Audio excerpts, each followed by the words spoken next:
చిరంజీవి గారు కూడా వచ్చారు బట్ ఇంకా ఇవ్వలేదంటే మనకి ఎందుకు అరెస్ట్ చేశారనే reason ground reasons we don't know it. అదే ఇంతవరకు ఏ బేస్ మీద మీకు మార్నింగ్ ఒక నోటీస్ ఇచ్చారు కదా మేడం, మిమ్మల్ని వాళ్ళని అరెస్ట్ చేస్తున్నాం. Notice only sections mentioned, not the grounds of arrest and what cause he was arrested. అవన్నీ ఏం లేవు. మీరు లోపలికి వెళ్ళారు కదా స్టేషన్ లో, అడగలేదా? ఇప్పుడు అడిగాం కదా, అడిగితే వాళ్ళు ఇంకా ఇవ్వలేదు. అన్నీ ఒకటేసారి ఇస్తాము రిమాండ్కి తీసుకెళ్ళినప్పుడు అని దే ఆర్ టెల్లింగ్. ఇవ్వాలి కదా, అదే ఇవ్వలేదు. అందుకే కదా మేము అడిగాము కానీ ఇవ్వలేదు. అందుకే లాయర్ని కూడా పంపించమంటే ఆయన కూడా అదే అడిగారు. ఇంతసేపు దానికోసమే కూర్చున్నాం. ఏం చెప్పారు? We are not going to give now, రిమాండ్కి తీసుకెళ్ళినప్పుడు అన్ని పేపర్స్ ఒకటేసారి we are going to give. Then how are you going to prepare? మేము ఎలా ప్రిపేర్ అవ్వాలి? That's what we asked. అంటే ఎందుకు ఒక మనిషిని అరెస్ట్ చేశారు అని ఎంతసేపు ఉంచడం కూడా illegal detention. That is what law. అంటే మీరు నెక్స్ట్ మీరు ఏం చేయాలనుకుంటున్నారు? వాళ్ళు ఎఫ్ఐఆర్ ఇస్తేనే కదా మేము ఏమైనా చేయగలం. అంటే గ్రౌండ్ రీజన్స్ ఎందుకు అరెస్ట్ చేశారు అనేది ఇంకా దే ఆర్ నాట్ రివీలింగ్ కదా.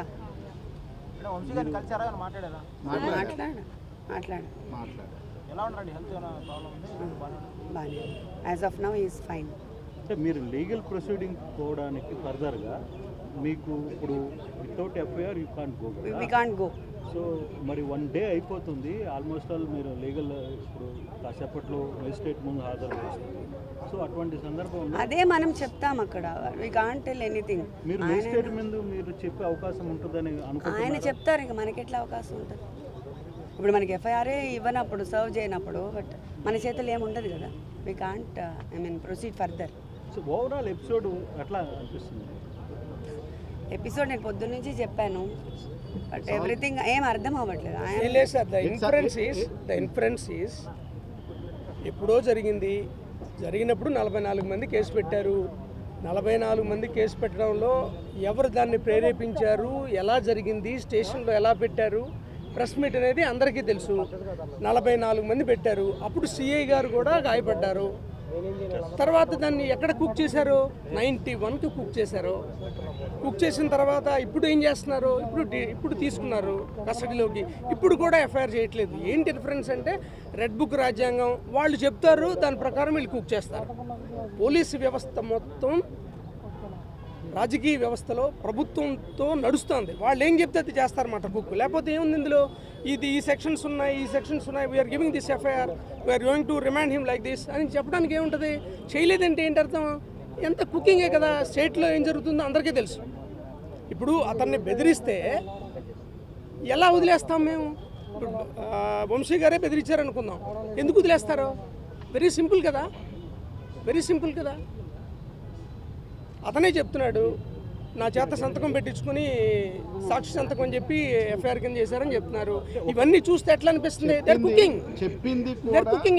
చెప్పింది కూడా మ్యాజిస్ట్రేట్ చెప్పారు. ఊరికినే ఏదో పత్రికా ముఖంగానే ఊరికి ఎవరికో కాదు.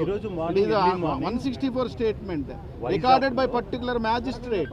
ఎవరైతే కంప్లైంటెంట్ అనుకుంటున్న సత్యప్రసాద్ని ఈరోజు ఎర్లీ మార్నింగ్ వైజాగ్లో పిక్ చేశారు పోలీసులు.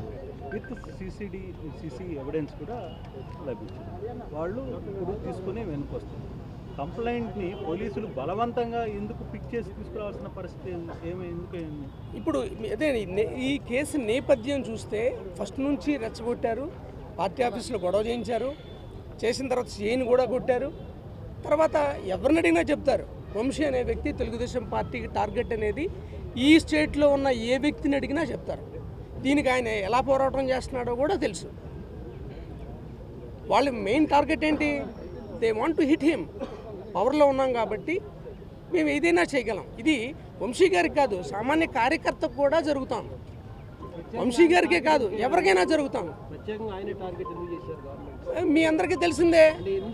ఇప్పుడు ఆయన క్లియర్గా చెప్పాడు, నేను మాట్లాడలేదని చెప్పాడు. అయినా సరే మాట్లాడారని చెప్పి చేస్తున్నారు. నేను మాట్లాడలేదని చాలా సందర్భాల్లో చెప్పాడు. నేను కూడా విక్టిమ్ అని చెప్పాడు. ఆడపిల్ల అంటే ఎవరి పిల్లైనా ఆడపిల్లే. మీ పిల్ల కావచ్చు, నా పిల్ల కావచ్చు, ఏమి కావచ్చు, ఇంకోళ్ళు కావచ్చు, ఎవరైనా సరే. అంటే ఏ ఆడపిల్లైనా అనకూడదు అని చాలా సందర్భాల్లో చెప్పాడు ఆయన. అది మీకు తెలియదు కాదు, మీ అందరికీ తెలిసిందే. ఇక్కడ ఇన్ఫరెన్స్ ఒకటేనండి, అబ్బాయి చెప్పాడు అయినా సరే మళ్ళీ ఇప్పుడు దాన్ని మళ్ళీ ఇంకో రకంగా కుక్ చేస్తున్నారు. ఇది అందరికీ తెలిసిందే కదా. లేకపోతే 44 మంది మీద పెట్టింది 91 మందికి ఎట్లా చేరుతుంది అంటే అక్కడ ఎవరు వైసీపీ వాళ్ళు ఉంటే వాళ్ళందరినీ కుక్ చేయడం, అంతే కదా. ఇంతకన్నా వేరే ఏమైనా అర్థం చెప్పగలమా? అర్థం చెప్పలేం కదా. ఎందుకు టార్గెట్ చేయరు? టార్గెట్ చేశారని అందరికీ తెలుసు కదా. ఈ స్టేట్లో ఎవరెవరిని టార్గెట్ చేశారు అంటే కొంతమంది వైసీపీ నాయకులు కూడా అది మాట్లాడడం తప్పని చెప్పి గతంలో చాలా సందర్భాలు మాట్లాడుంటే నేను కూడా చెప్తున్నాను. ఇప్పుడు నా పక్కన సోదరు ఉంది. మా సోదరుని అంటే నేను బాధపడినా? ఈ ఆడపిల్లే డెఫినెట్లీ యూ కండెమ్ ఇట్. నేను మాట్లాడలేదనే చెప్పారు కదా ఆయన. మీరు భావిస్తున్నారు ఆయన మాట్లాడలేదు? ఆయన చెప్పింది చెప్తున్నాను. ఈ సందర్భం కాదు కదా ఇది. ఆయన చెప్పింది చెప్తున్నాను. ఎస్, ఆ లెక్కకు వస్తే మీరు ఈ స్టేట్లో జరిగే మీకు తెలీదా? ఏ కుటుంబంలో ఆడపిల్లని వదిలిపెట్టారు? ఏ పార్టీ వదిలిపెట్టింది చెప్పండి. ఏం జగన్మోహన్ రెడ్డి గారి ఫ్యామిలీని కామెంట్ చేయలేదా? చెప్పండి. ఉండి మెచ్చేసి చెప్పండి ఇలా అనలేదని. అంటే ఒక పార్టీ ఆడవాళ్ళ మిగతా వాళ్ళు ఆడవాళ్ళు కదా, మిగతా వాళ్ళ కుటుంబాలు ఉండవా, వాళ్ళకి మనోభావాలు ఉండవా? This is not that. మీకు కూడా విజ్ఞప్తి చేస్తున్నా, ఇది డెమోక్రసీ. This is democracy. రాజ్యాంగ వ్యవస్థ మీద మాకు నమ్మకం ఉంది, రాజ్యాంగ విలువల మీద నమ్మకం ఉంది. వైఎస్ఆర్ కాంగ్రెస్ పార్టీ, జగన్మోహన్ రెడ్డి గారు రాజకీయంగా ఓటు విలువ ఎలాంటిదో మనిషికి కూడా సామాజికంగా ఆర్థికంగా వాళ్ళు ఎలాంటి వాళ్ళైనా సరే అదే విలువనిచ్చి పరిపాలించిన ఆయన.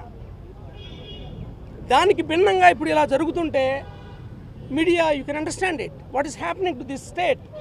ఏం జరుగుతుంది? ఇది ఏం జరుగుతుంది అనేది you should think of it. ఏం జరుగుతుంది ఇది మీరు కూడా ఆలోచించండి. Yes, you come with a very good questions. What is happening to this state? We do answer. Don't carry with the politicians. మన రాష్ట్రం బాగుండాలా మాట్లాడండి. ఇలాంటి విష సంస్కృతిని ఎవరు పోషించినా ఖండించాల్సిందే. ఖండిస్తాం కూడా. దాంట్లో ఏమాత్రం లేదు. ఖండిస్తాం ఖచ్చితంగా. ప్రజలు ఎన్నుకున్న ప్రభుత్వం ప్రజల కోసం పనిచేయాలా? ఎవరికైనా సరే ఇర్రెస్పెక్ట్ ఆఫ్ కాస్ట్, కలర్, క్రీడ్ మేము చేసాం. somehow we are being rejected by the people we accept it, but this is not the way. Please, కనీసం రాజ్యాంగాన్ని మొన్నే చేసుకున్నాం కదా, రాజ్యాంగ దినోత్సవాన్ని. మరి ఏంటిది? What is this? సార్ ఫర్దర్గా even court is asking for the CC cameras. ఏం చెప్తున్నారు? తగలబడిపోయింది ఏంటి? What is this?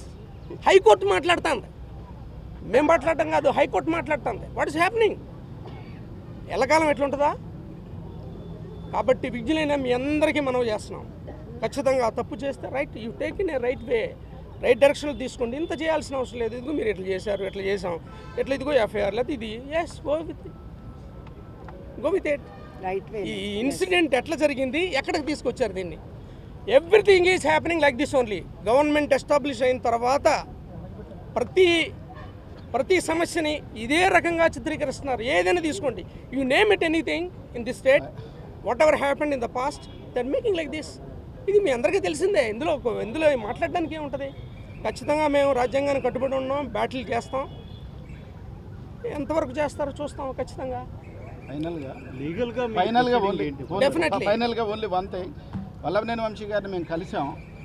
ఆయన చాలా ధైర్యంగా, రాజ్యాంగబద్ధంగా ఈ తప్పుడు కేసులు ఎదుర్కోవటానికి చాలా ధైర్యంగా ఉన్నాడు.